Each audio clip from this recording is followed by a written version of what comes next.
Hello everyone, I am Shreyas and now you can see the iPad mini and I had done a comparison of it a few time ago.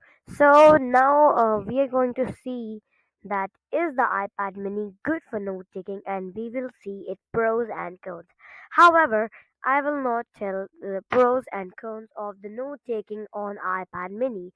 We will see it by Paul Branson and I can Paul Bradford. Yes, his name is Paul Bradford, and he loves to do note taking on iPads. So he has a 12.9-inch iPad Pro, and he does note taking on that.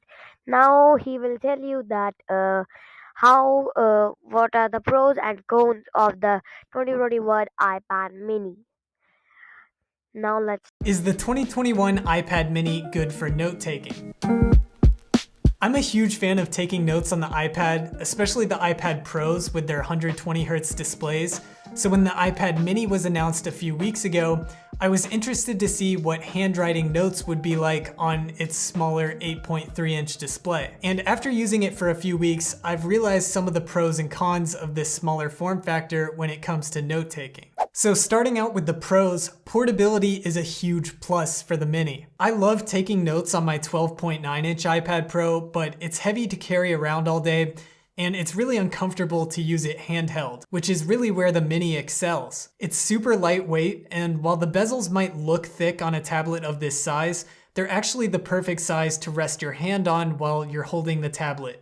And palm rejection works really well so it doesn't move the screen. I can definitely say the iPad mini is the best iPad for taking notes while holding the device itself, which sure, that might not be a primary use case, but if you're taking notes out in the field or if you're in a lab that requires you to move around a lot, that kind of feels like the perfect scenario to use this iPad. Speaking of working out in the field, the iPad mini now has a 5G cellular model. So if you get a compatible plan to go along with it, you can get access to 5G speeds and you won't have to worry about a Wi-Fi connection. This year, the iPad mini also finally got support for the 2nd gen Apple Pencil. So you get that double tap to switch writing tools feature, but the bigger benefit of the 2nd gen pencil is that it just attaches magnetically to the side of the iPad. This really helps me keep track of the pencil and I don't ever have to think about charging it, which is one of the cons of the iPad 9th gen that still uses the 1st generation Apple Pencil. And if you like adding photos to your notes, you might benefit from the upgraded camera on the new iPad mini. It's now 12 megapixels, so it'll be noticeably sharper than the 8 megapixel cameras on the older iPad mini,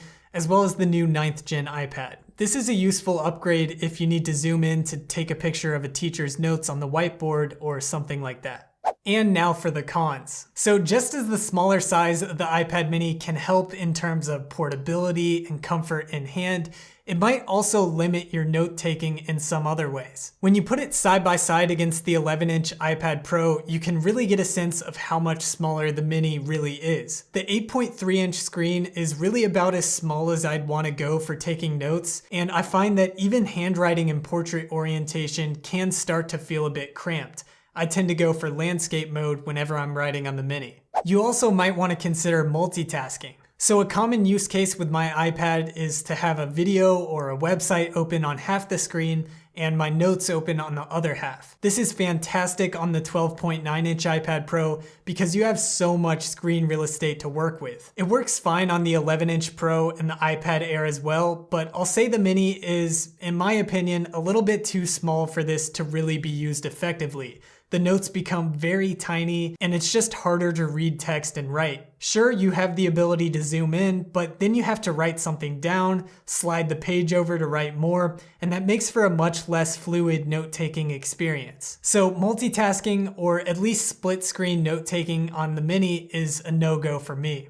And lastly, there's typing notes. One of the things I like about pretty much every other iPad model is that you have great options for keyboard accessories that allow you to comfortably type. And just given the smaller size of the iPad mini, your options are much more limited. Unlike every other iPad model, Apple doesn't make a keyboard case designed for the mini, which kind of makes sense because it would probably be too cramped to use it comfortably anyways. This leaves you with a bunch of third-party keyboard accessories that I wouldn't recommend, again because they'd just be too small. But you also have the option to use any Bluetooth keyboard. The only problem with that is that you then have to carry around a keyboard all day, which kind of takes away from the ultra portable appeal of this smaller iPad. Now, Apple does sell this Logitech Bluetooth keyboard called the Keys to Go for $70, and it's actually on their website as a recommended accessory for the Mini, so I decided to give it a shot. It is nice and portable, and the size and layout looks good to go with the iPad Mini, but the keyboard is pretty mushy. It's not very satisfying to type on, so I wouldn't really recommend it either. So if you're someone who plans on typing a lot on your iPad, other iPads that offer larger keyboard accessories might be better for you. So while note-taking on the iPad Mini might not be the best experience, it is more than usable. And the more I think about it, the Mini would be a perfect secondary device to go alongside a laptop.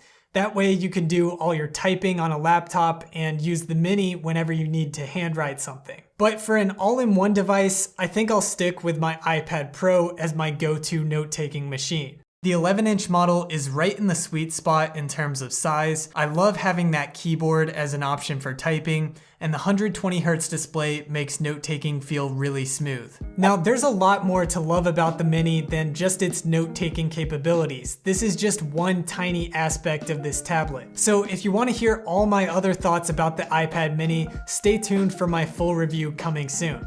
Thanks for watching, and I'll catch you guys in the next video. So now you have seen the video and you have been understood the pros and cons of the 2021 iPad Mini.